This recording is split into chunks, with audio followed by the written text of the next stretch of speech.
Testing, testing.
Thor's gonna be asleep. Okay, welcome to the Public Service Commission's proceeding in case 9705, our examination of extending EmPOWER to the Choptank Electric Co-op. So let me take appearances to start things off. Good morning, Chair, Commissioners. Michael Dean on behalf of staff. I've also got Dan Hurley and Charles Herbert here for staff. All right, so why don't we do this logistically? Why don't the folks from Choptank staff and OPC, take seats at the table, and we'll sort of work it that way. So.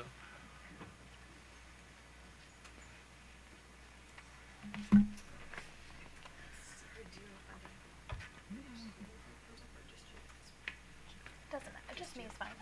Yeah. Oh, here, I can move down.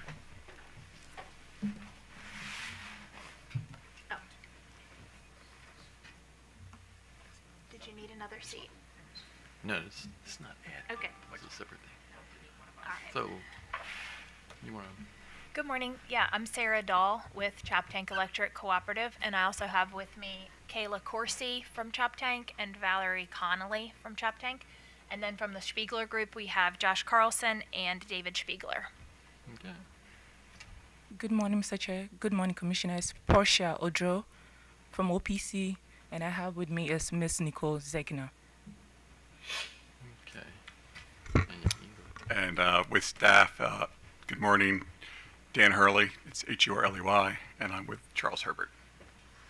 Okay.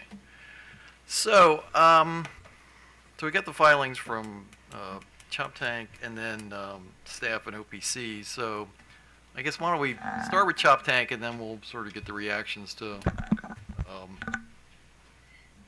those from staff and OPC. So, go ahead. Sure. Thank you. Good morning. I guess because Choptank does not come before you very often, and because for some of you this is our first time coming before you, I did want to share just a little bit about Choptank and who we are. We are a not-for-profit distribution cooperative owned by our member consumers. We do not have shareholders, and we're governed by a board of directors that is directly elected by our members. We serve the rural parts of the Eastern Shore, and we have about 56,000 member accounts that are spread out to about 8.9 meters per mile, 8.9 electric meters per mile of line. And so the background to today's proceeding is that in 2024, the Maryland General Assembly reauthorized and updated the state's EmPOWER program. The new law includes instructions to the PSC with respect to mid-size electric cooperatives, of which Choptank is the only one. The law instructs the PSC to determine by October 1st of this year whether it is in the public interest for Choptank to participate in the state's EmPOWER program. Choptank has historically not been included in the program due to our small size and low population density and corporate governance structure. It's important to note that the choice before you today is not EmPOWER or nothing. Rather, the law says that depending on how the Commission decides, Choptank will either be required to participate in EmPOWER or, in the alternative, be required to include energy efficiency and conservation, demand response, and beneficial electrification programs or services as part of our service to our members, and submit to the Commission a report quantifying the gains in energy efficiency and the reductions in greenhouse gas emissions achieved during the previous year. Just a little bit about the process up to this point. Pursuant to the Commission's order dated July 26, 2024, Choptank met with interested stakeholders to determine what information the PSC staff and other parties would find helpful or relevant in making this determination. We also engaged a third party, the Spiegler Group, to perform some of the modeling and analysis, specifically what the EmPOWER program would cost for Choptank ratepayers.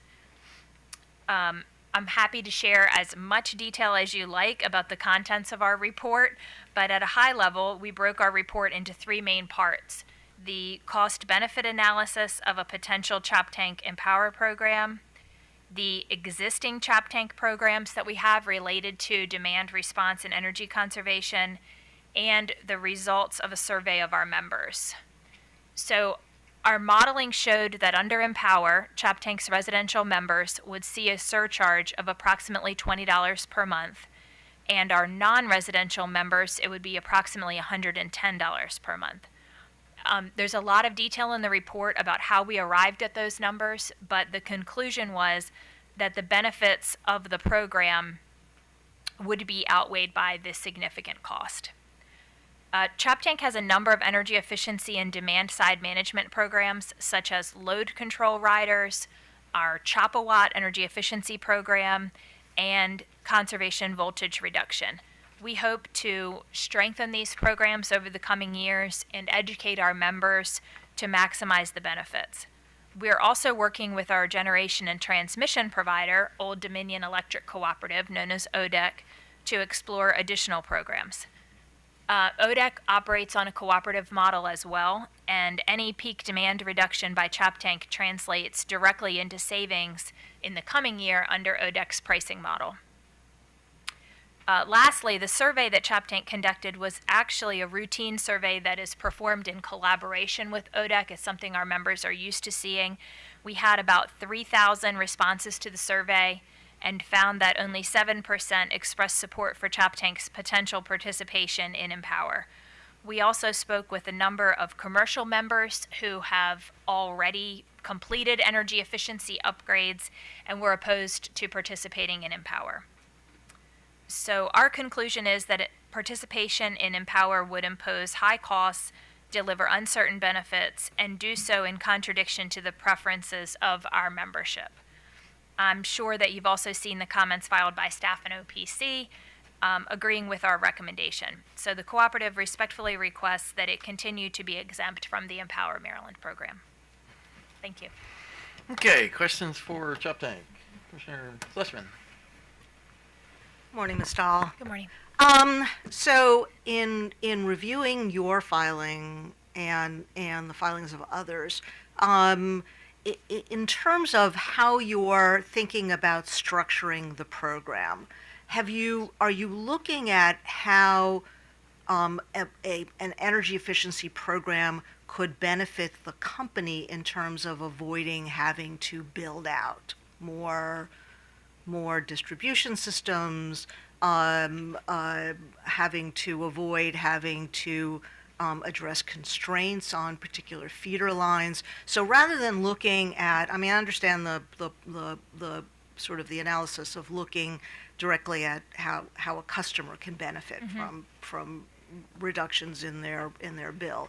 And because some of the impetus for EmPOWER was just that, to avoid having to build out more wires.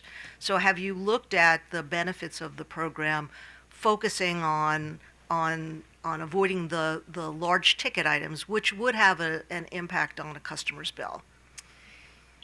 I think the short answer is yes, we have looked at that, and I think that our conclusion, or the engineering department's conclusion more so than mine certainly, is that where the EmPOWER program is focused on behind the members meter, that we could more cost effectively do the things you're talking about on the system as a whole, as opposed to being focused behind the members meter. Okay, so can you give me an example of the kinds of things that you can do in front of the meter? Sure. So, well, one of those things being the conservation voltage reduction. And so that's basically where during peak periods, our engineers reduce the voltage on the entire system, and that creates a peak savings. The load control riders are more behind the members meters, but that's another one where we're really just trying to educate the membership about how the load control riders can be sort of a win for everyone, because if they reduce their load during those peaks, they reduce their bill. If that savings then translates for the co-op as a whole when it comes to our energy bill and how that's calculated by ODEC, they basically ODEC basically looks at the PJM peaks and uses that to calculate our bill for the coming year. So any measures that we can take to reduce those peaks, we're already very much incentivized to do that. I guess that would be my Okay, point. and then have you looked at demand response as a way to reduce peaks? We have. We're kind of in the process of some of those things. So we have rolled out across our entire system. Not only do we have smart meters, but we also now have demand readings on all of our meters now. And so that was a big project over the last couple of years to be able to, so our members can see their demand in 15-minute intervals on using our Smart Hub tool, and they also can see it on the face of the meter itself. We don't actually have a billing component for demand yet. It shows up on their bill what their demand was, but for our residential members, there's no charge for that. But as far as just education, that is a big priority for us to try to incentivize, and we've taken some steps towards that already, just with putting demand out there as a concept. Okay, but that would be sort of a voluntary response. Right now it's voluntary, but if we were to start charging for demand on the residential side, then they would have a motivator to try to reduce those peaks. And then, of course, trying to get as many people enrolled in our load control rider as possible. So the load control rider is right now not available for residential members because it's really designed more for commercial or irrigation. But there's no downside to our members participating in that. If they don't reduce their load during those peaks, there's no additional charge or anything. They're on the same rate as everyone else. But if they can reduce their load, then they actually get a payout at the end of the year. Okay, so I would like to see some more of those. I mean, and as you develop those, I would like to see those and have the cost-benefit analysis include that, so that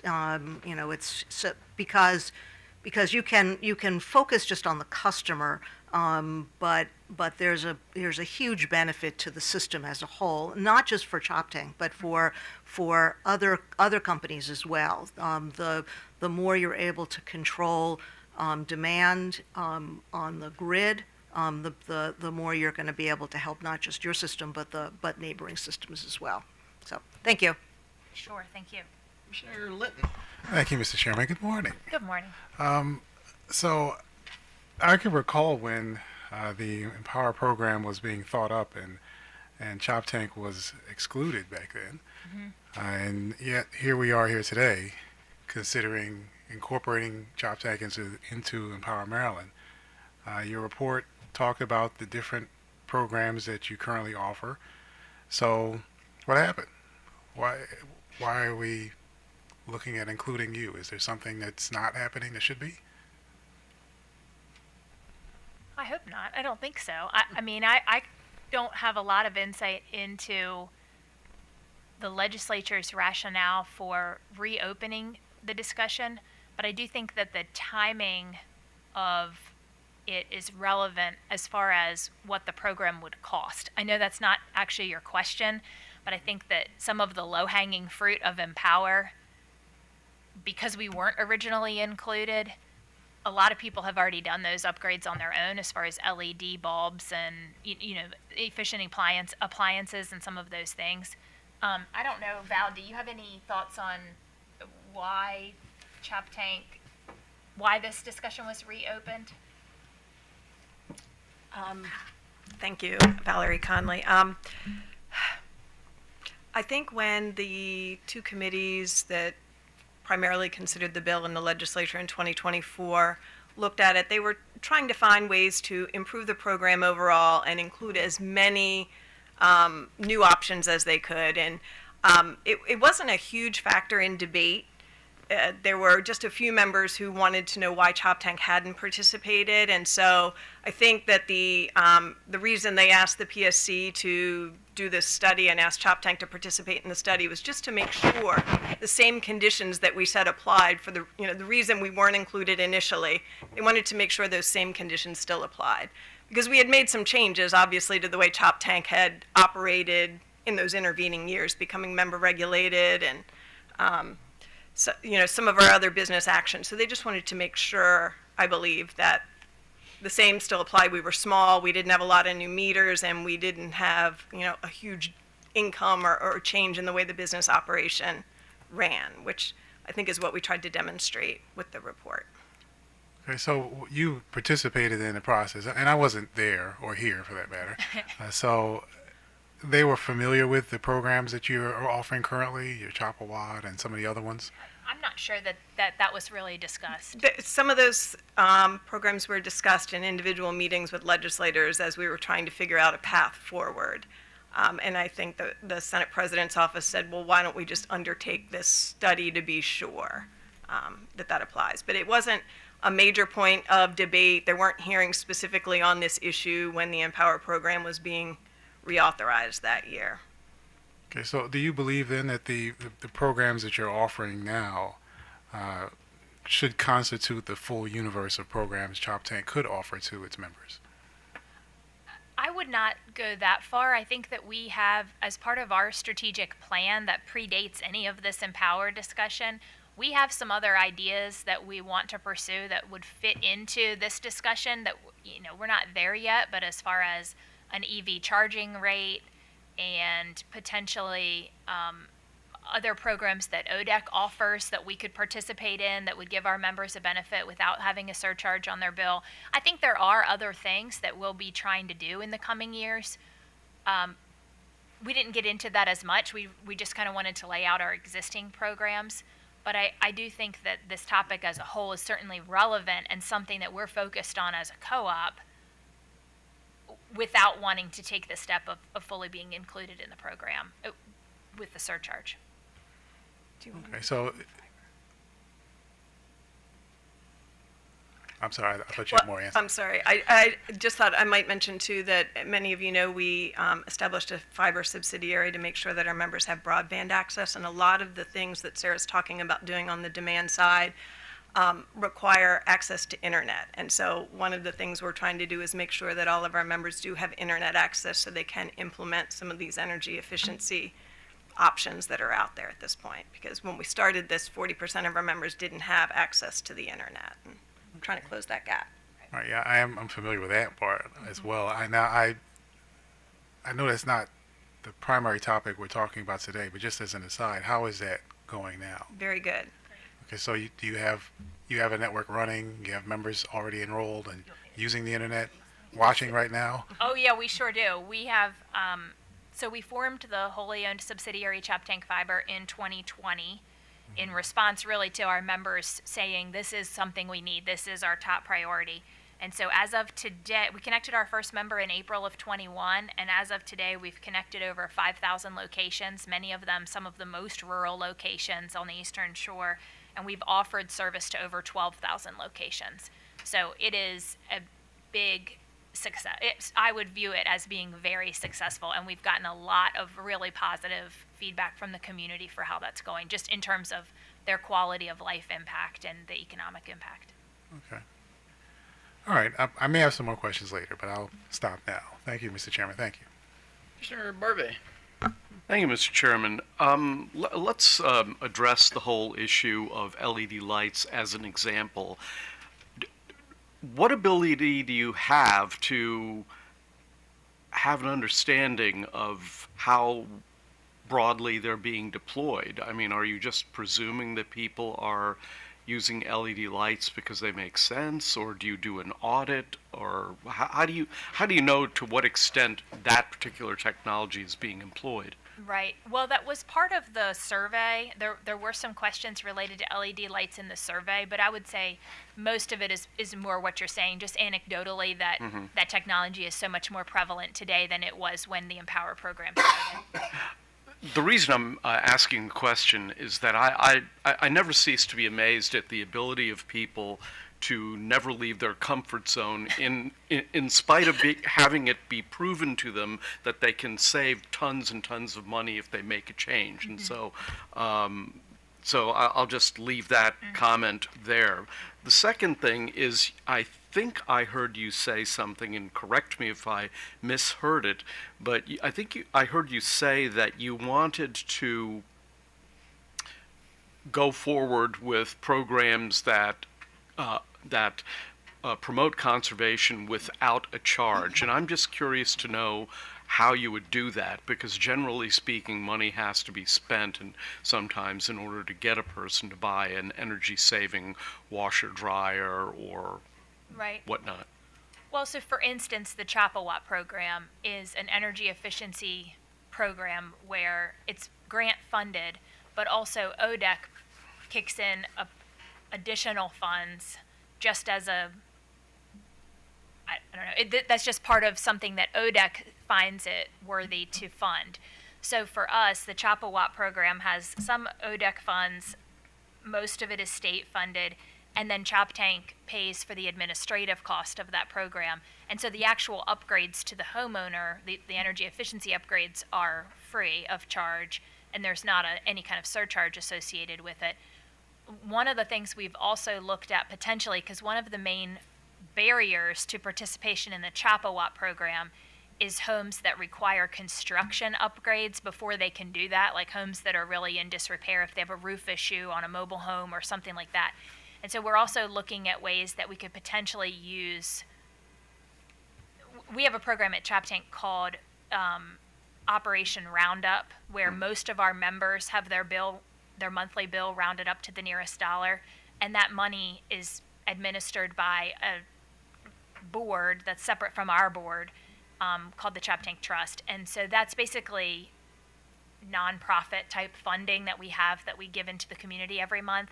And so we're looking at ways that we could potentially set aside some of that Choptank Trust funding to maybe create a pipeline where if there was a barrier to the Choptank program, then those construction upgrades could be done with the trust funds to allow people to participate in Choptank.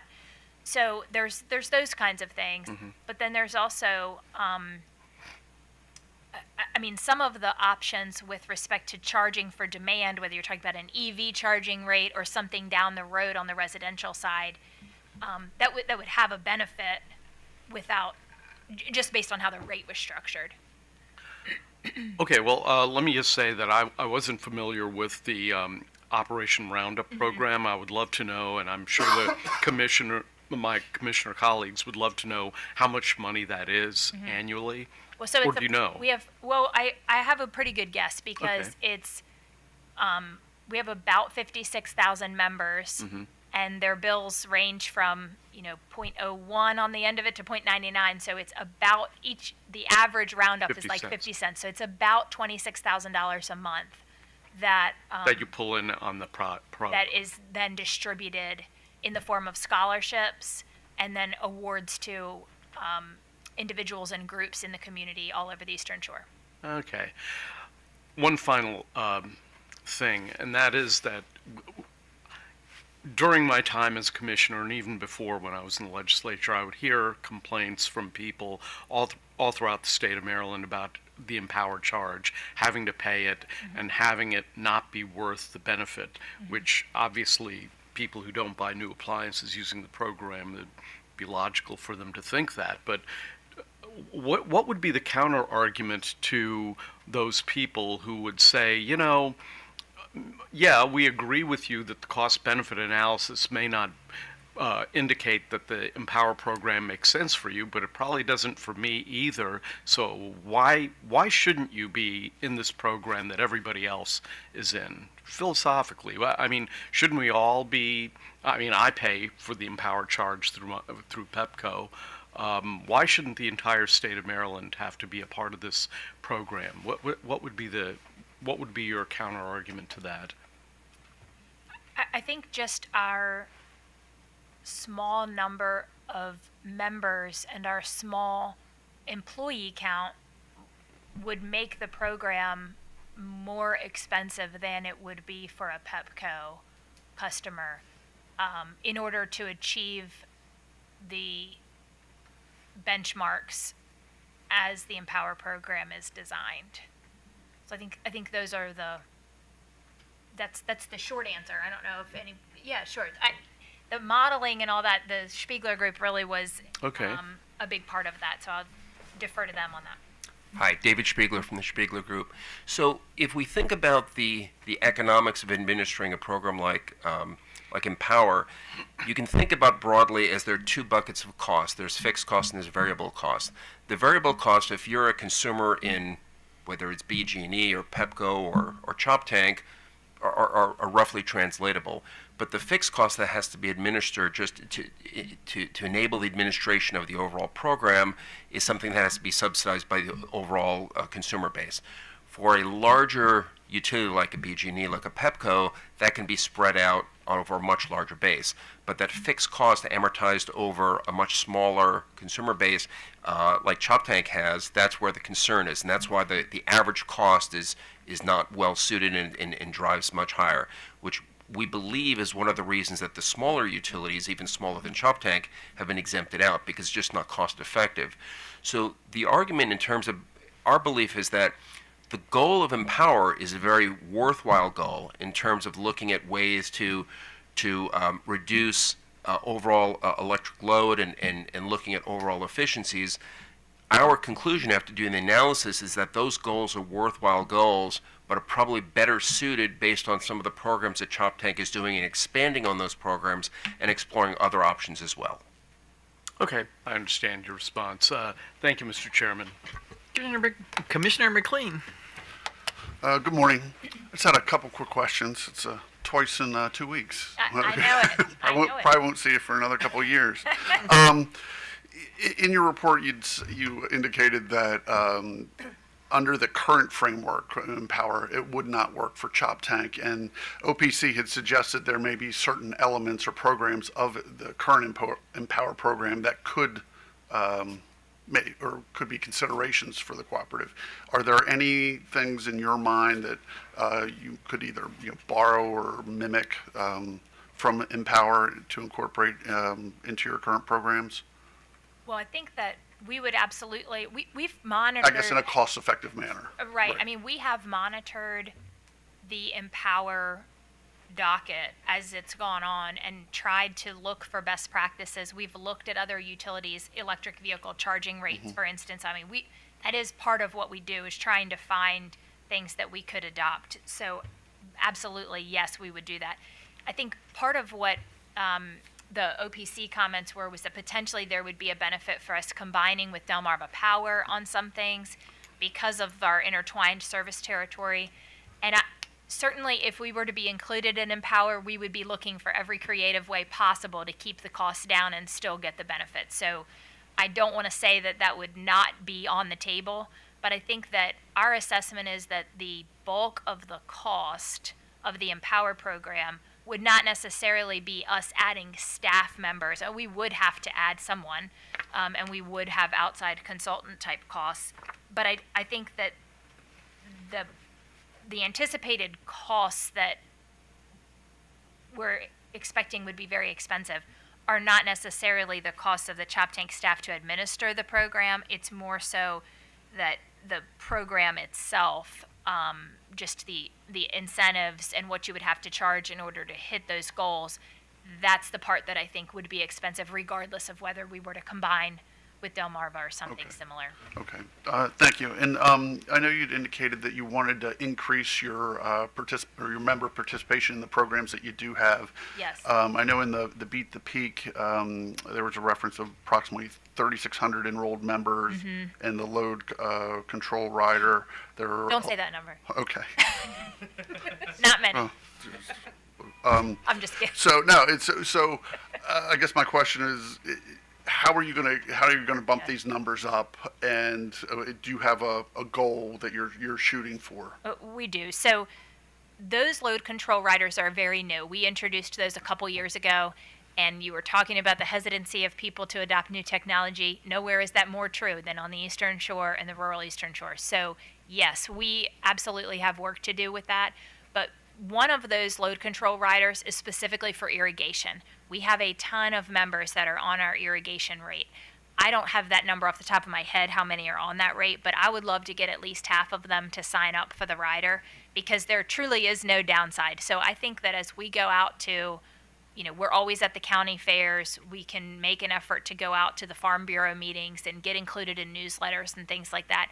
I really do think that once we hit a tipping point with the farming community, that we could get people to adopt that rider more widely. Because especially once they realize that, if we happen to have a PJM peak on the same day that you're already not planning to irrigate, you get a cash benefit at the end of the year. That's a big incentive for people, that you're not required to reduce your irrigation or anything like that. If you must irrigate that day, there's no penalty for you. But and then of course on the commercial side, same thing. But I think we are fairly plugged into the farming community, and once we start pushing that, I am hopeful that we can increase that number. Sure. And with the Beat the Peak, is that is that all members, or is it just residential? The Beat the Peak is really just a notification program. It's voluntary. There's no funding one way or the other. There's not an incentive. Okay. It's purely just about trying to educate our members that if you can reduce your usage today, it helps the whole co-op as far as how we're billed by ODEC for the coming year. And so it's just an alert system to say, hey, today's a really hot day or today's a really cold day.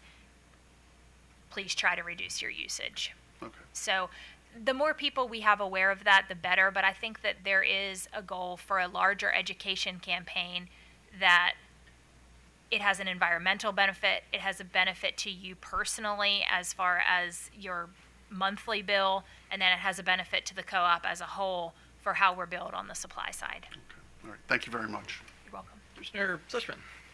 Okay, so just to follow up, so you mentioned that the Choptank has a grant.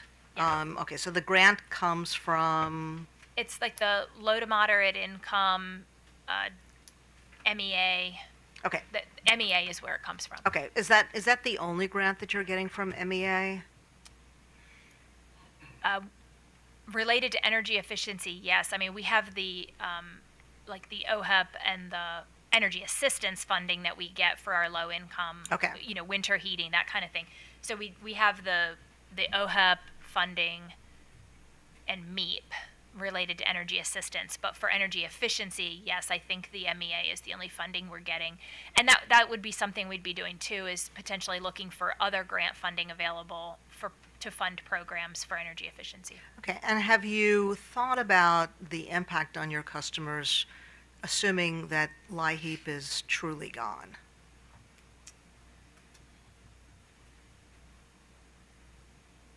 I mean, because that is funding, I'm assuming, that your residential customers rely on. Certain customers. Right. I mean, we saw an impact when some of the energy assistance funds were reduced. Right. We went for about a month. Right. And so, I mean, yes, we did feel that on the part of our members. Okay. But assuming that that LIHEAP is gone, as it doesn't look like it's not gone. Okay.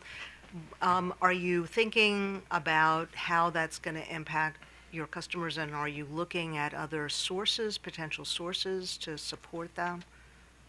I don't know that I would say that we're looking at other sources to support them, but I know that, I would probably go back from a member service standpoint and, collection standpoint, probably go back to what we found to be really effective during COVID, which was, coming out of the COVID moratorium on disconnects when people had really large arrearage balances. We were very proactive at Choptank about putting people on payment plans and just allowing them to do a very long-term payment arrangement. So I don't know that I have any other bright ideas. No, I know, and the problem is, so we are looking at extending EmPOWER requirements to you, and in part because we're concerned about the increase in costs to the extent we need to build out infrastructure, but at the same time we are looking at the potential loss of federal funding in a lot of different places, and so I think we can't avoid thinking about that as we think about additional surcharges at a time when we are looking at customers who may not be able to pay their bills because we've lost LIHEAP. Right, and certainly that's something that was front of mind for us as we're going through this. That's what we hear from our members as well, that I think, we tried to the extent that you can, in a survey question, explain what the program is and what the charge would be for Right. and what the benefit would be. I understand that that's difficult, but I think that a lot of our members are already familiar with EmPOWER because we're intertwined with Delmarva, and so you have friends and neighbors, family members that are across the street that have a different electric provider than you do. And so I think that concept of I'm already having a hard time paying my bill right now with energy prices and other funding things going away, I think that was part of what we heard from our members. Right. I think one of the reasons I'm asking this question is because, is there a way? So assuming that we don't apply the EmPOWER mandates to Choptank, are there ways in which, certainly getting grants would be great. Probably not at the federal level, Right. unfortunately. But are there ways in which programs can be put into place that actually reduce load, that ultimately will reduce a ratepayer's bill, so that those who are struggling to pay now will struggle less? Yes, I think that's something that we are already focused on to a certain extent, but I think that's true. That's something that we would be looking. Because unfortunately, I think we're going to have to focus on that even more now, as we're seeing all of these funding areas dry up. Right. Well, and I guess I would add to that our focus always is on just keeping our distribution rates as low as we possibly can. And ODEC, as our electric supplier and being also a cooperative, is focused on that as well. And so, what we've seen over the last couple of years, Choptank has really been able, if you look at our rates compared to other utilities in the state, we're doing really well considering how rural our territory is. That our rates are right in line, if not lower, than some of the other utilities in the state. So I think that's where we put our focus, is just to try to keep our rates as low as possible. And as Choptank Fiber is successful, the only place that the funds from that subsidiary can ever flow is back up to the co-op and out to our members to benefit them in the form of keeping our rates low. So, Right, that's a focus as well. Well, and you obviously ODEC charges you for. They're your G&T, Correct. so they charge you for both G and T. Correct. Do they have programs in place that are focused on trying to reduce load? They do. They have some programs that the members can participate, and then some of the things that they do themselves. I don't have a ton of information on that right now, but if I would be happy to provide. Yeah, actually, I would like to see that. So if you can forward to us the kinds of programs that will help to reduce demand. Okay. And avoid having to build out, because the more they build out transmission, the higher your rates are going to be. Mm-hmm. So, okay, thank you. Sure.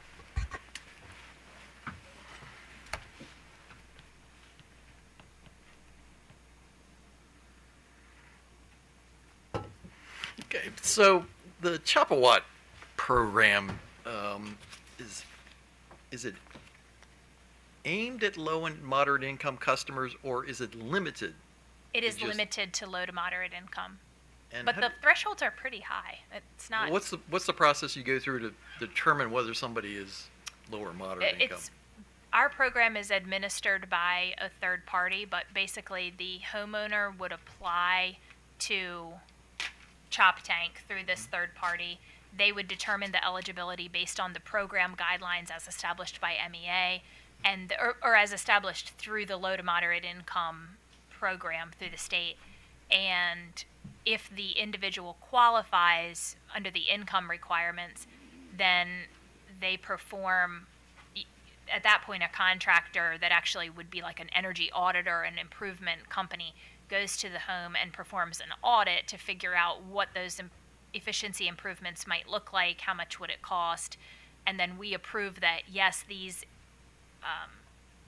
upgrades qualify, meet the program guidelines, and once we've done that, then that's done free of charge to the homeowner. And does the co-op, advertise the fact that this program is available? You say because it requires customers to take the first step, but you tell them. Yes, we promote it. Okay. Let's see. So the survey results that you filed back in May, is this a survey you do every year or every other year? Or? I think it's every 2. I think ODEC performs the survey every 2 years. And so ODEC works with a third-party survey company, but it's a survey that is performed of all of the members of the ODEC member co-ops. So like Choptank is one of, I think, 13 member co-ops of ODEC. And so our members are surveyed through this ODEC survey every 2 years, I believe.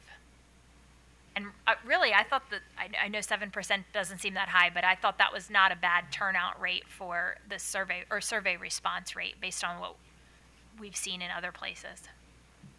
And the 3 questions on EmPOWER were sort of added on to the usual questions that you asked everybody. Yes, so you, as a member co-op of ODEC, we have an opportunity to put company-specific questions into that survey. So some of the questions on that survey go to our members and go to the members of Rappahannock and other utilities in Virginia that are co-ops of ODEC. And then we get this opportunity for co-op specific questions to Choptank. And so this year, the questions that we put in were EmPOWER questions. Okay, so when EmPOWER got initially created, it was designed to deal with lowering, overall energy usage by utility customers in the state and focusing on peak demand days.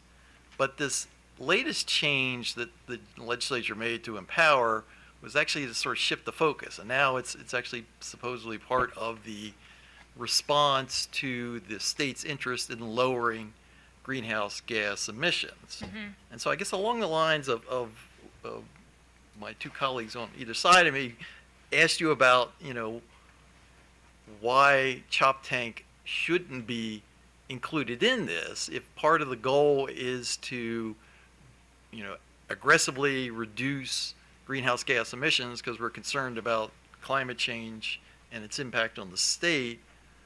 Does that now say that, maybe Choptank should be part of this? Well, I think that part of the reason why the focus was shifted to include the emissions reductions is because of a recognition that if you're electrifying appliances, if you're switching from a wood stove to a heat pump, then your electric bill is going to go up, but the carbon impact is ultimately lower. So that does make sense to me, that the goal would be shifted in that way, because you're not, as you electrify appliances and move away from fossil fuel appliances, you would see an increase in your electric bill. But I guess as far as the greenhouse gas reductions piece, I don't know if there's anything you guys want to add. I think the overall rationale that we went over before would still apply, that it's really the scale issue. Yeah, just to pick up on that, so just as was mentioned in terms of wood stoves, as one example, electrification of vehicle electrification, we're seeing a huge growth there. We're seeing the potential for data center growth happening with developments in AI, for example. There's a huge movement towards electrification, and the question is, how do we utilize technologies to be able to, and program design to be able to impact usage and perhaps even more importantly demand, to be able to identify ways to work through that because things are shifting. If we think about broadly that there are 2 categories, one is programs that can be done on the system-facing side and the other on the consumer-facing side. On the system-facing side, it was mentioned before in terms of conservation voltage reduction. We believe that there's an opportunity to increase that. That's a demand-facing initiative. There are also things in terms of being able to look at non-wires alternatives, to be able to reduce the comments before in terms of transmission lines, looking at virtual power plants and bringing together distributed generation and energy storage and things like that. So there's a lot of different opportunities on that side. On the consumer-facing initiative, again, that's really what EmPOWER is focused on. The question is that the most effective approach specifically for Choptank? Not does it not have good programs, but are there ways to enable those kinds of initiatives? One of the things that was brought up before is the idea with the the meters that have now demand ratings, that have the accessibility, the smart hub portal that now consumers have access to, there is now an opportunity to deliver more information in a more directed way going forward. To accomplish the things that EmPOWER is trying to accomplish, just do it outside of the EmPOWER realm. Studies have consistently shown across the industry where if you have a particular program, it's some kind of an incentive, if you put an incentive, that will create a small percentage impact among the consumer base. Some folks will stay the way they're doing it and they will not progress. If you can take that and have communication layered on top of it, excuse me, then you will increase the take rate. If you can then take technology and be able to deliver that information on a dynamic basis, that will increase impact as well. So the combination of having these programs like the Chop Watt, like the Beat the Peak, things like that, coupled with now the technology, the communication and the technology, the smart metering infrastructure, the fiber-based communication that really didn't exist previously, to be able to deliver that information more dynamically, those are areas that we believe offer potential to accomplish what EmPOWER is trying to do, just do it in a more cost-effective way. And the last question, one of the other changes that we made related to the overall EmPOWER program was to actually put the Department of Housing and Community Development in the lead when it comes to delivering energy efficiency services and programs to low-income customers. Has the co-op had any contact with DHCD? Well, I think on the energy. Well, actually, if you're going to talk, I actually need you to, because I need for him to hear you. I think only on the low-income energy assistance. Is that what you were going to say? Yes, at this point. That's not to say we wouldn't work more with DHCD, and we have been working with them on the broadband fiber implementation because, as you know, they had a lot of programs to help us get that distributed. So the DHCD programs on energy efficiency are not ones that we are actively working on now, but we would incorporate that in the future as we move forward to try and find the additional funding for Chop Watt and other programs. Okay. All right. Fair enough. So let's turn to OPC and then staff, and then I'll come back to you. Good morning, Mr. Chairman. Good morning, Commissioners. Preliminarily, I would like to address the late filing by OPC. If you would allow us to move forward, we would like to present our comments, and we apologize for the late filing. That's fine. Go ahead. Okay, thank you. I'm going to pass it over to my colleague, Ms. Odoro. Thank you for giving OPC the opportunity to provide its comments in response to Choptank's EmPOWER report. So HB 64 requires the Commission to determine by October 1st, 2025, whether it's in the public interest for Choptank to develop and implement EmPOWER plan. OPC believes that it would not be in the public interest for Choptank to implement an EmPOWER plan at this time for the following reasons. OPC has concerns with the estimated cost of the program, which is estimated at $20 million per year. OPC believes that the cost may be a little bit inflated, and this is because we made a comparison with SMECO, which has more than 2.8 times Choptank's number of customers, and they spent about $26.3 million on their energy efficiency and demand response EmPOWER programs in 2024. Choptank also estimates that the surcharge impacts for residential customers would range from $20.37 to $21.69 per month if Choptank were to participate in the EmPOWER program.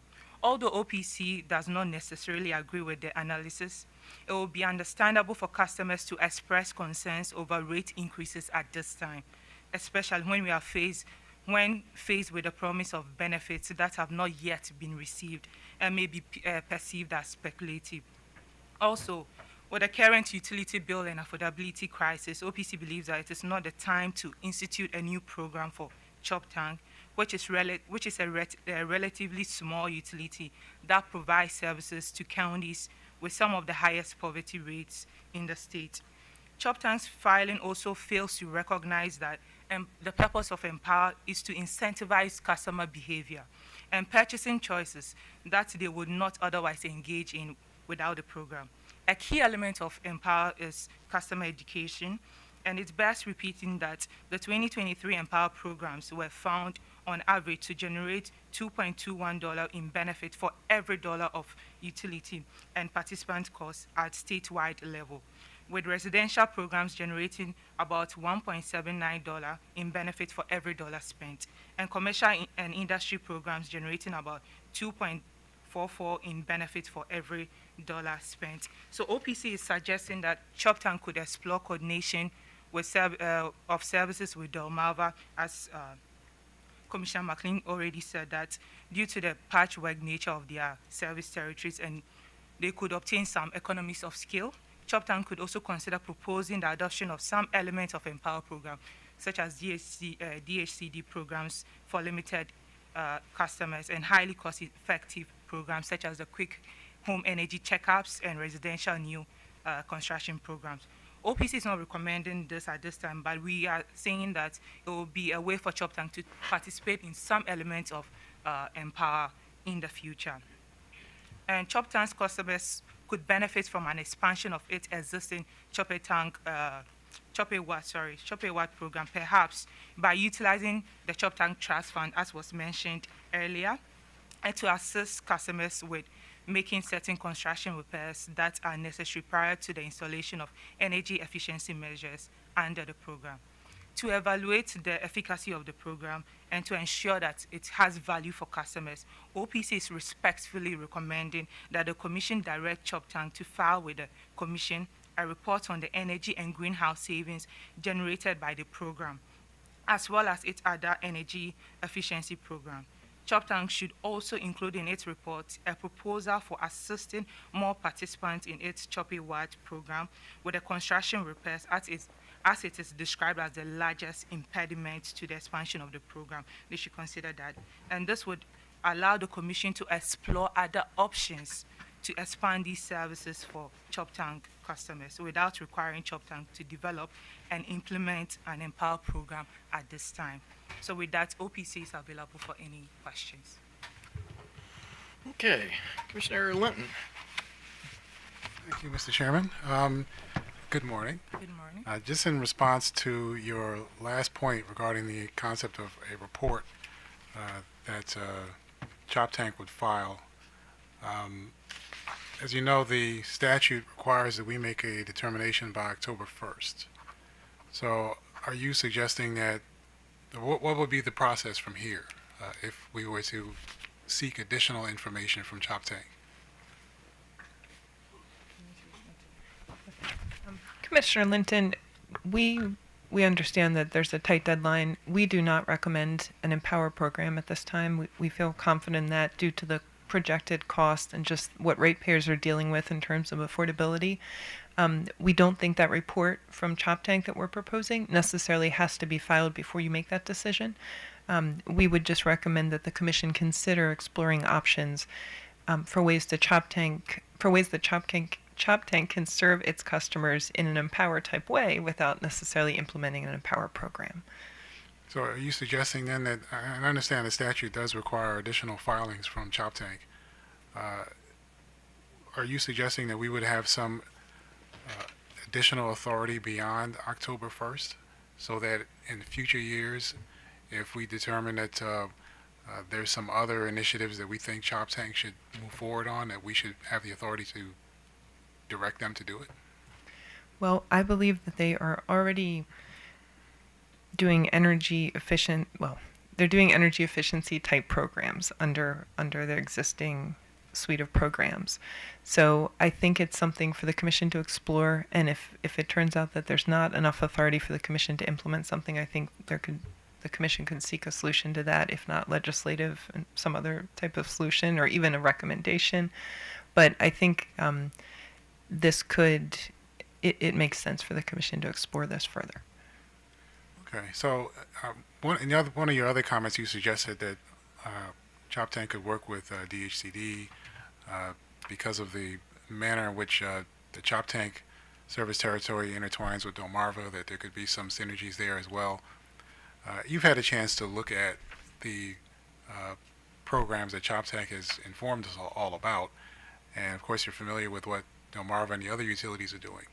Uh, in your opinion, do you see that that what Choptank is doing now is at least comparable to what is being done by other utilities currently in EmPOWER? Is that the reason why you're suggesting that as of right now it's not necessary, or is it strictly on a financial reason? It's strictly on a financial basis. We do not feel it's comparable because we really don't know what the effects of this program are, right? We don't have knowledge as to how many, what they're attaining in terms of energy savings, reductions, GHG reductions. We also, I think we all recognize under EmPOWER that DHCD is the expert in serving limited income customers. And we did hear from Choptank in his filing that these construction repairs are a major impediment to people taking advantage of its program, which is what we know from DHCD, right? They need the funding to do these larger repairs to homes that will allow them to become energy efficient. So OPC does not believe, based on the information we have now, that Choptank's programs are serving customers in the same way that DHCD's programs do. And that is part of the reason we said maybe in the future, if this were to be reevaluated in the future, the programs we might recommend would be a DHCD program with the addition of other very cost-effective programs such as quick home energy checkups and residential new construction.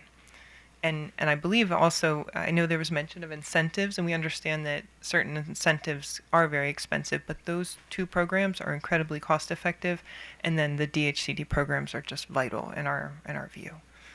Okay, so as the commission makes its determination by a couple months from now, are you suggesting that we would have some authority to make our decision one way or the other conditional on additional things that we may ask or encourage Choptank to do, either to participate in EmPOWER or to not participate in EmPOWER? Commissioner Linton, I would have to look at the exact language of the directive again. When I originally read it, I didn't read it that way. I did read it as a deadline, but that, depending on how the commission presented that to the General Assembly, that could be an option. But I did read that as a firm deadline, and we do feel like with the time remaining and the information we have and the projected cost of these programs, it doesn't make sense for Choptank to institute an EmPOWER program at this time. However, I think there is a way that the commission could consider providing such caveats to the General Assembly and say, for example, we don't believe they should, based on the information we have, we do not recommend an EmPOWER program. However, we've asked for additional information, and this may change. There might be a way that the commission might like to present that. Okay. All right, I appreciate that. I know that you've suggested that there's some things where Choptank is doing, has some programs that are looking pretty good, but there are others that might be useful as well. But if they are not in EmPOWER, then we can't necessarily expect them to present them unless they choose to do so. And so that's kind of where I was going with it. And I understand that Choptank is very open to exploring other options, other issues. So I guess we'll see what happens. Thank you. Thank you, Mr. Chairman. Commissioner Fleischman. Okay, so I'm actually trying to determine what OPC thinks is our authority with respect to Choptank's proposal. So I understand that as of October 1st, we can decide that Choptank needs to be subject to EmPOWER, and so I understand what that means, or at least I think I understand what that means. If we decide that Choptank should not be part of EmPOWER, do you read the statute as authorizing us or requiring us to ensure that Choptank have in place some energy efficiency program?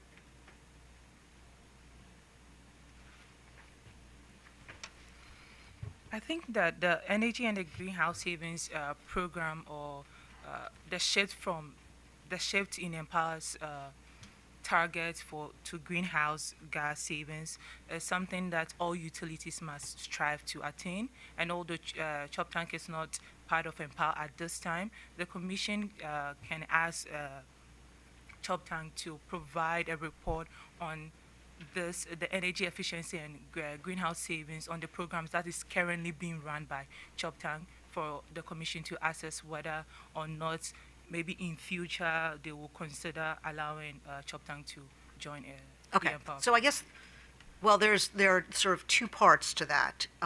First, are we required to direct Choptank to have in place some energy efficiency program, even if it's not under EmPOWER, or alternatively, do we have the authority to direct them to have in place those programs? So those are two different ways to approach this, and so I guess that's so. I understand on October 1st we have to make a decision about yes or no to EmPOWER.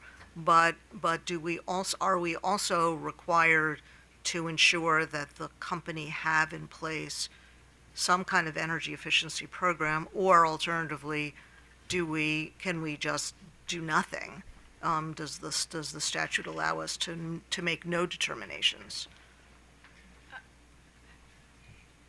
Do you want me to answer with my 2 cents, or do you?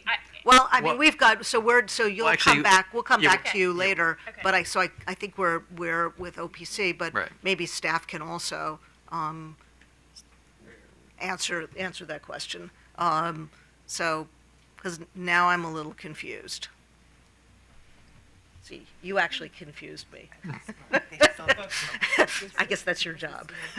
But I want to make sure that we're doing what we need to do to comply with the statute, and if the statute requires us to do more than make a determination about whether the company should be in EmPOWER or not, we need to know that as well. I think we're looking into that right now, and we can answer that question, I guess, when it's maybe our time after our presentation. If you Okay. give us like Okay. 5 All right. minutes. Okay, Okay, we'll just put that on the to-do list. So. yeah, the to be decided, that's all I have. Thank you. Commissioner Barbe. I have no questions. Thank you, Mr. Chairman. McLean. All right.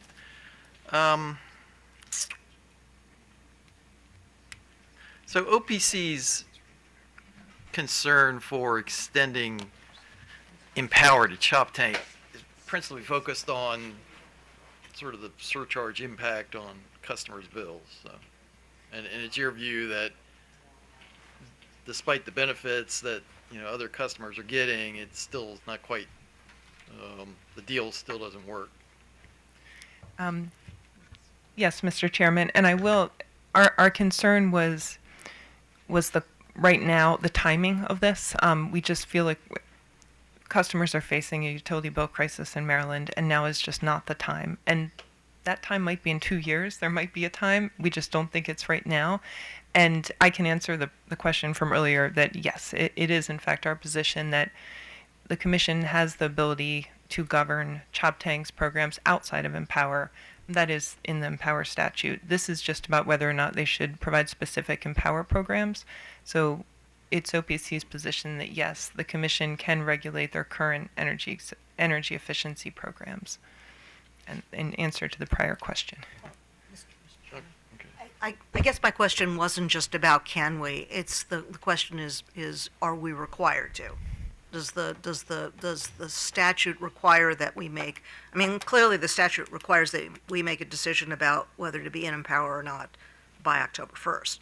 But are we required to also make determinations about the company's energy efficiency programs, as opposed to whether we have authority to do that? So those are two different questions. Yes, and unfortunately, I don't have the statute in front of me, but the Commission has to deem it appropriate and cost-effective, but I understand the distinction between shall and thank you, Commissioner Suchman. I apologize, I don't have it in front of me.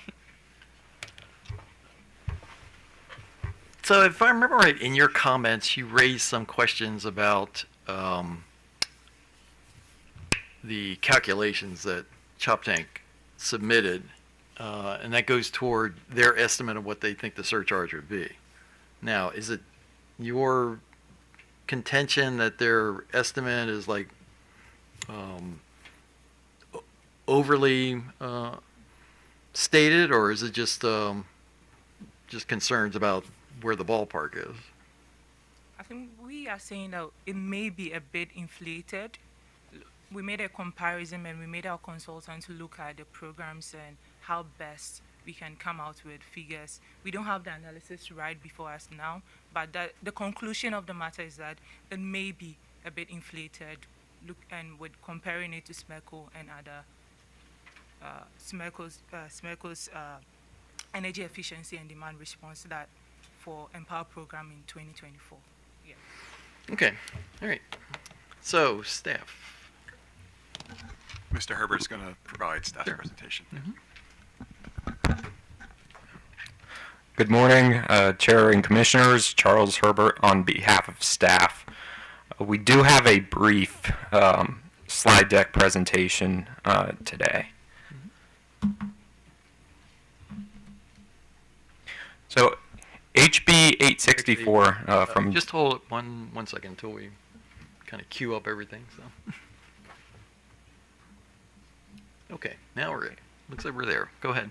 So HB 864 from the 2024 session required Commission to decide by October 1st, 2025 on Choptank's inclusion in EmPOWER Maryland, which logistically speaking, if the Commission were to decide that yes, they would be in EmPOWER, that would begin with the advent of the 2027 to 2029 cycle.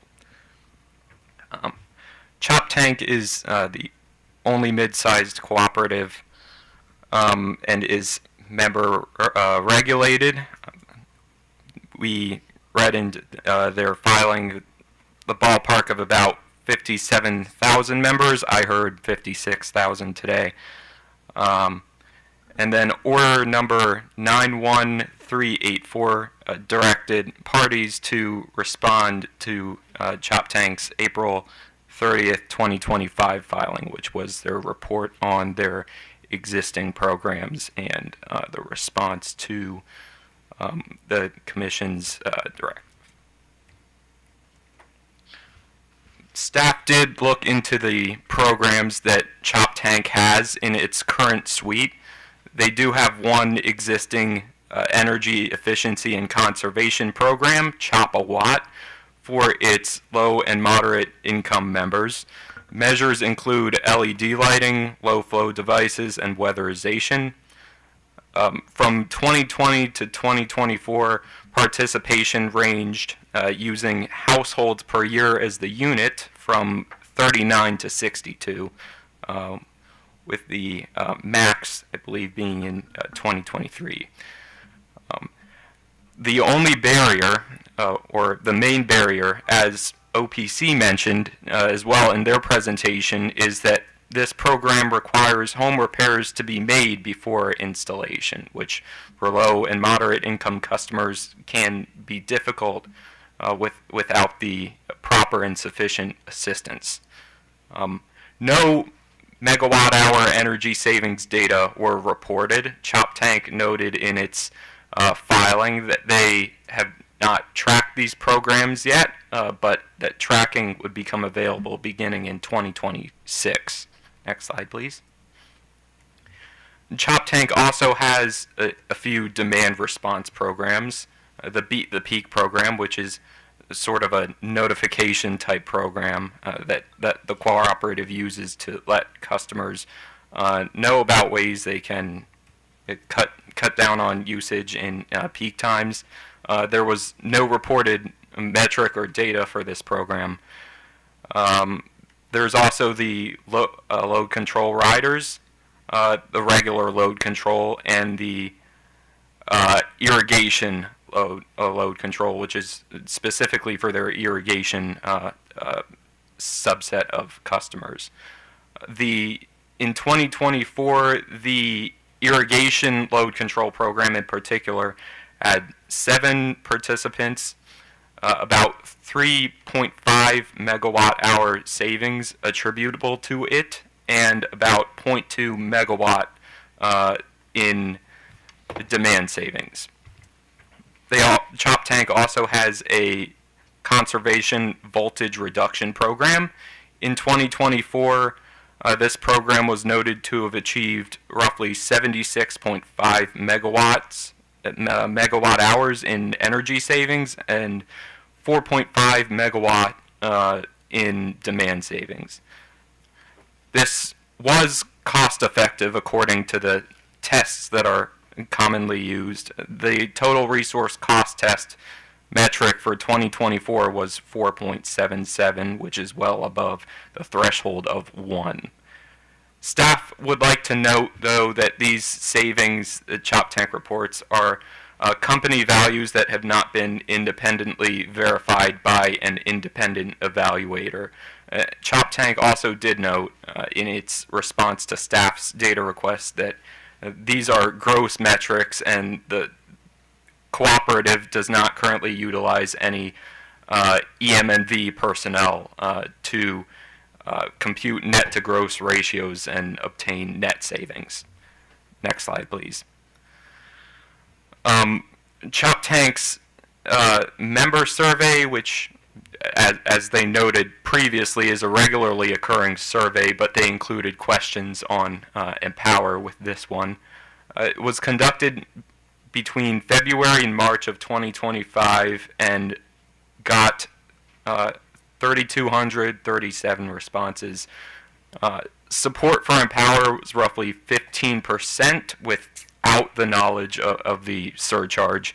With the additional information of the surcharge being included, that dropped to 7% of the customer base. And then 75% of members were unlikely to support the program, and 35% noted that they would not participate at all. Next slide, please. So in staff's analysis, we took cost effectiveness into high consideration, and we also looked at the results from Choptank's member survey. The survey results indicated that there was strong member opposition to EmPOWER, especially with the knowledge that there would be a surcharge, and that translate to low expected participation with the information we have. Low participation, of course, if we're considering the formula for the total resource cost test, it would result in low avoided energy costs. And so because that numerator would be quite low, the ratio that we get in the resulting cost effectiveness test would also be very low. Especially considering that Choptank is largely a rural and low density service area, costs would, particularly among the fixed grouping of costs, I believe the cooperative's consultant mentioned that the fixed costs are going to be driven way up. Example could be something like a contractor, for instance, having to drive longer distance between fewer homes, so that's more labor hours and mileage costs, just for one example.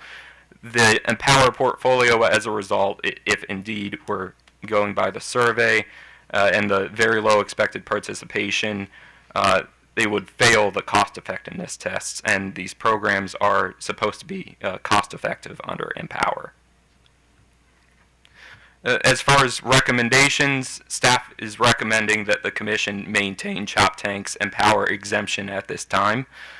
Staff does have one additional recommendation. We're recommending that the Commission establish a procedure for interested stakeholders, perhaps the stakeholders that are currently involved with EmPOWER, to work with Choptank to improve Choptank's existing EE&C and demand response programs as they strive to boost participation and enhance them. Thank you, and staff is available for any questions. Commissioner Barbe. No questions. Commissioner McLean. Good morning, sir. What type of procedure are you envisioning? Is this just going to be an add-on to an existing EmPOWER work group or a formal case, or what are you thinking?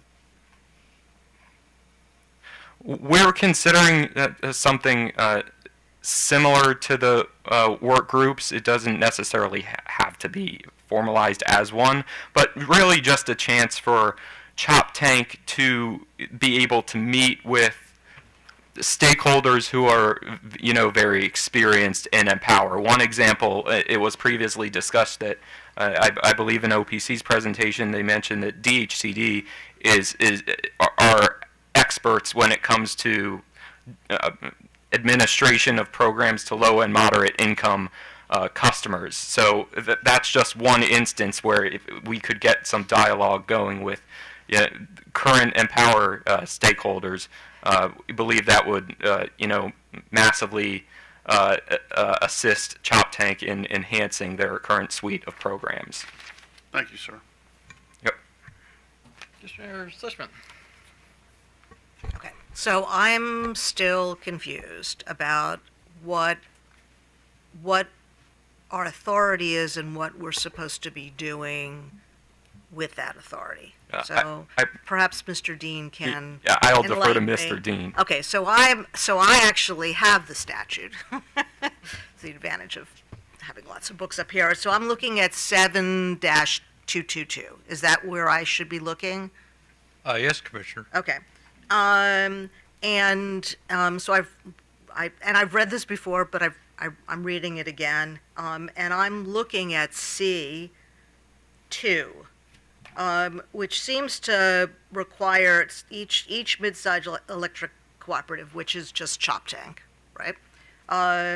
Shall offer programs and services to customers in accordance with I, subsection B of the section through December 31st, 2026, and on or after January 1st, 2027, and as the Commission directs, either subsection A or subsection B of this section, which suggests to me that at a minimum, they need to offer programs through at least December 31st of 2026, and then we also need to decide whether they're included in EmPOWER. But this is just me sitting here very quickly reviewing this, and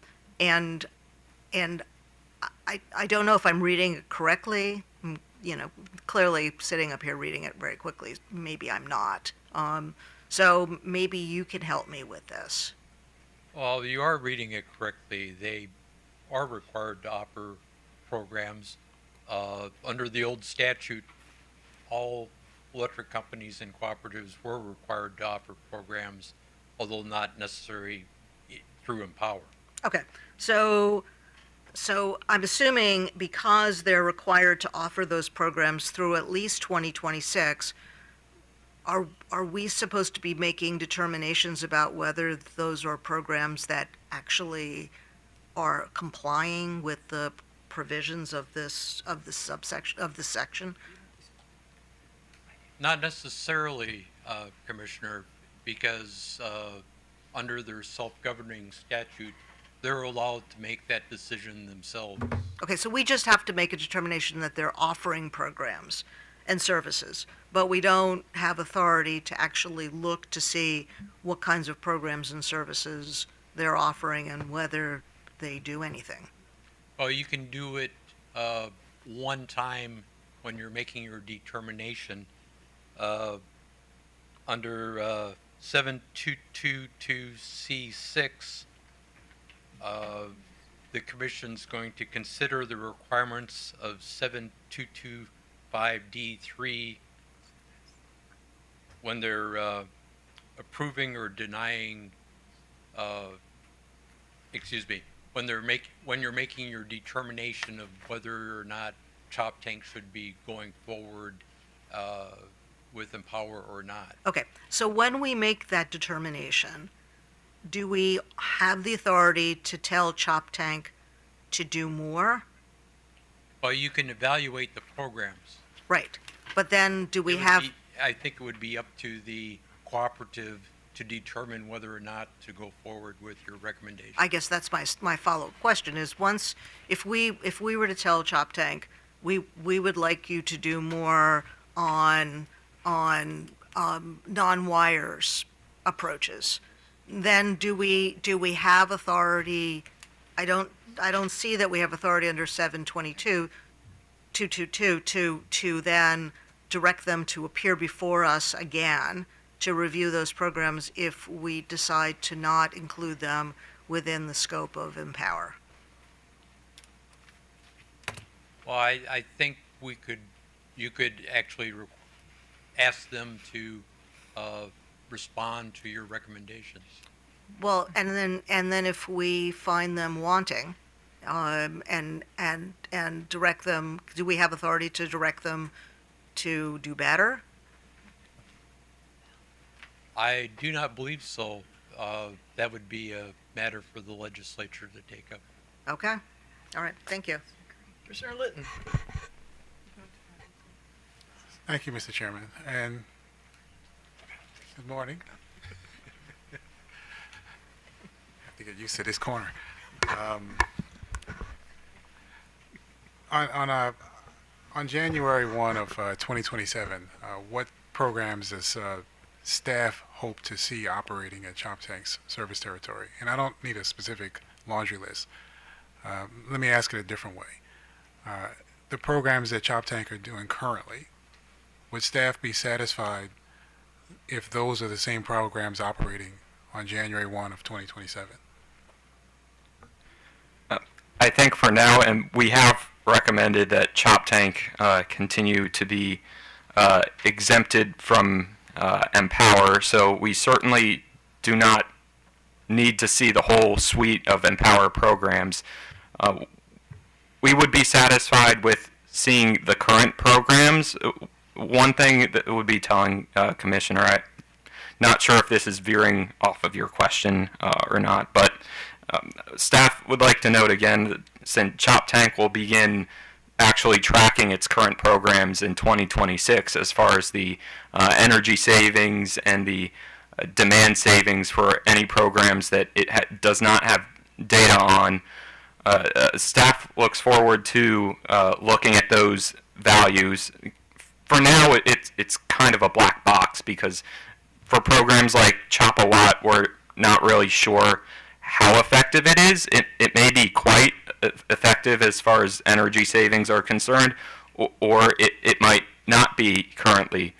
But for that initial period in 2026 to 2027, staff would be fine with the current suite of programs, and we would have an opportunity then to actually see what's being achieved, and that would inform going forward what to do about it and what can be done. Okay. Thank you, Mr. Chairman. Thank you. Okay. So did staff have any reservations or questions about the estimate of what the surcharge would be along the lines of what OPC had mentioned?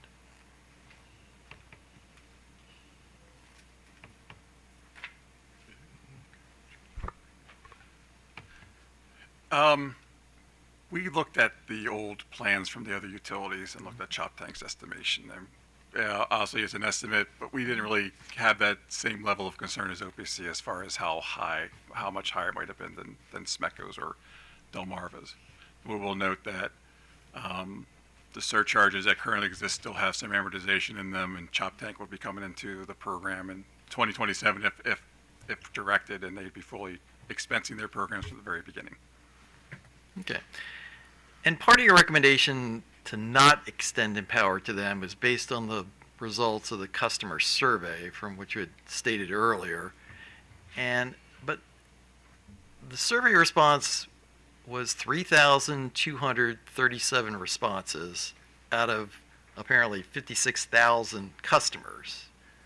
And it may be a nice result for this type of survey, but if you look at the three questions, the first question asks about Choptank being part of EmPOWER, and the majority of folks are basically neutral, which I interpret as probably maybe not even knowing what EmPOWER is.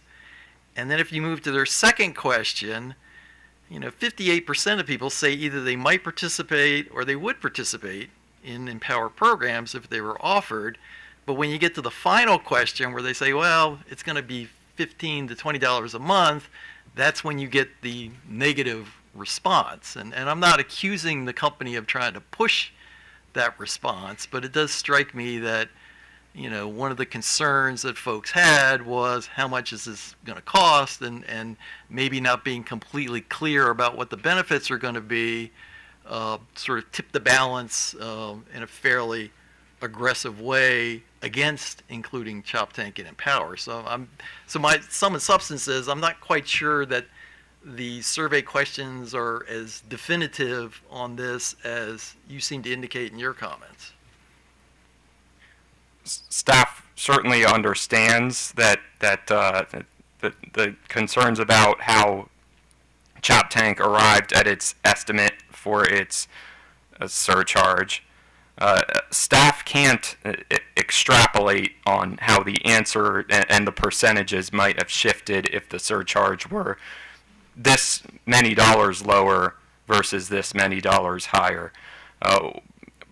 Primarily, we were taking the information as given and trying to avoid kind of the type 1 error scenario of getting a utility service territory into a program if indeed the members do not want to participate and it does result in financial hardship versus the alternative where it actually doesn't, but we skip putting the customers into EmPOWER.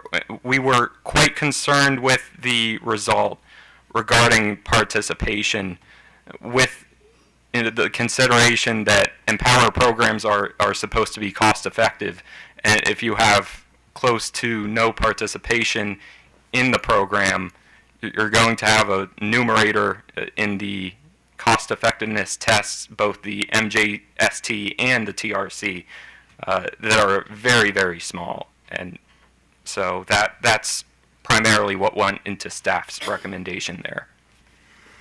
Okay, good, fair enough.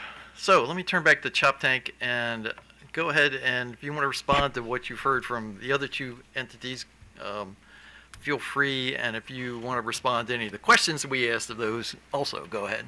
Okay, thank you. So this is the statute that you were looking at, the 7222. So what I view as the answer to some of the questions as far as the timing and the process. The section that Mr. Dean referenced, B, where it talks about... Just hold up for a second till...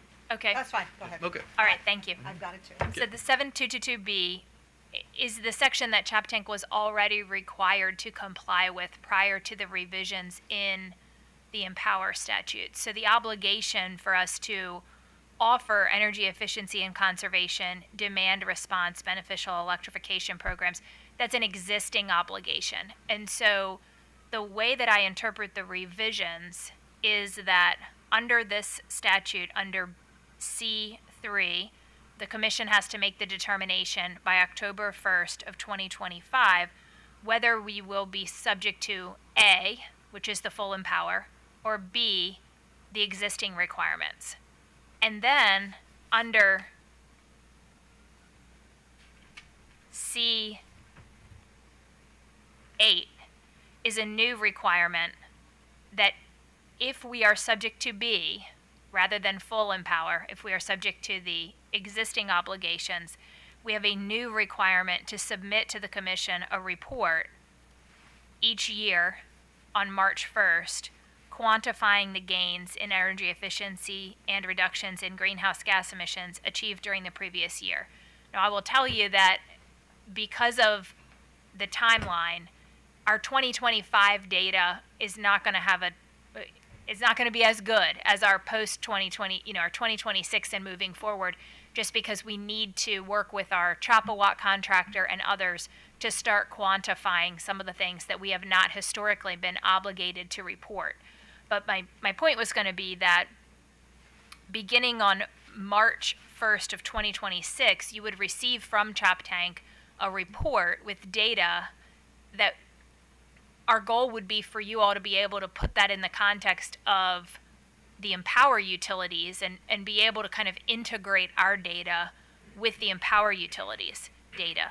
So the other thing I was going to, so that's a new requirement. The other thing I was going to point out is that under 7222B, the language is as directed by the Commission Choptank shall include energy efficiency and conservation, demand response, and beneficial electrification programs or services as part of their service to their customers. I don't personally view that as a one-time direction. I would say that as part of our annual March 1st submission, beginning in 2026 with data, that the commission would have the authority to direct, for instance, you're not doing enough, something on an ongoing basis. So that's my interpretation, that, and I guess my request would be that Choptank have an opportunity to quantify our current programs and spend a little bit of time offering some of the things that we have planned for the next couple of years, and be able to submit that data to you all beginning on March 1st of 2026. If we were not subject to the full EmPOWER program, then we would have an opportunity to sort of show you what we have on our own, and then the commission would have an opportunity to direct going forward. Okay, so, Mr. Chairman, can I just ask just a follow-up to this? Okay, so you would be comfortable if we were to issue an order, assuming that we don't include you in the full EmPOWER program, you would be comfortable with us asking you to focus a little more on this particular area and a little more, and then perhaps to also following up on staff's recommendation, would you be comfortable if we also ask you to do some outreach with stakeholders to better frame the different programs moving forward? Yes.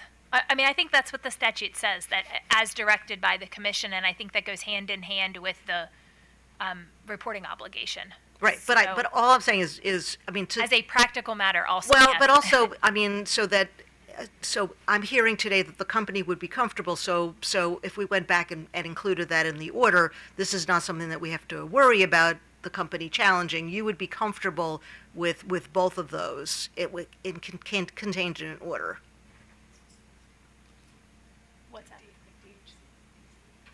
And you mean DHCD and also other stakeholders like that participate in the EmPOWER program, or? Well, for example, OPC. I think that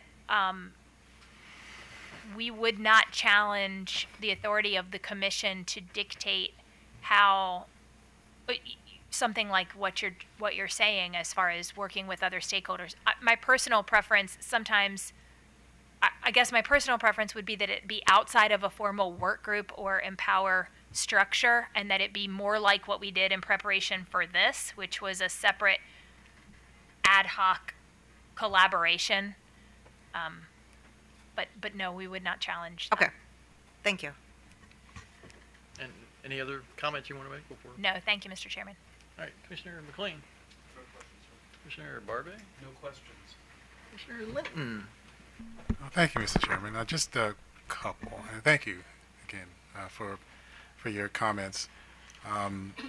If we go forward as you were suggesting, that there be additional, that the commission had the authority to issue additional directive to the company for programs or efforts to accomplish particular goals that aren't established right now. There will most likely be some cost for that. And I mean, there's a cost for EmPOWER. We already kind of know what that is for the utilities. But it'll be whatever we suggest would also come with some costs. As the company, have you thought about that part of it and the possibility that, we could kind of, through six in one hand, half dozen the other, end up in the same spot?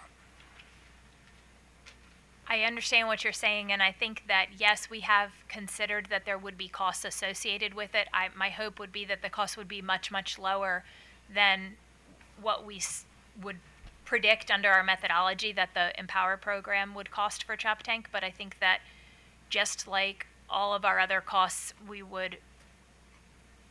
I don't foresee us, unless it was something really unexpected, I don't foresee us doing any kind of a surcharge specifically for this program. I think it would just be included in our rate base as a whole as a cost to the utility that, we hope would have a benefit to the members. But I do understand what you're saying, that there would be a cost associated with it, and we're prepared that that would be the case. Okay, so that's something that Choptank's already considered and taken into consideration as part of your presentation here today. I mean, I'm not specific numbers, I understand, but Right. Yes, I mean, I think we know that any energy efficiency measures, whether it's something that we're doing on our side of the meter or something that we're incentivizing in some way on the member side of the meter, I think to the extent that there's a cost for that, we would be prepared to do that. okay. All right, that's all I got. Thank you. Thank you. Thank you, Mr. Chairman.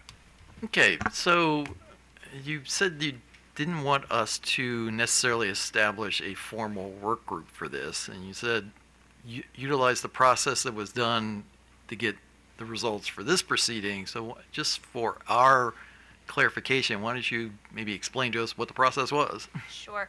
Well, when we, after the commission's order on, let's see, so on July 26th of 2024 was the commission order that sort of laid out what Choptank's obligations were. And we talked with the PSC staff about who were expected to be the interested stakeholders, and just organized a call with them, like a Zoom meeting with them to talk through the procedural schedule and also what data they would view as being helpful in making the commission's determination.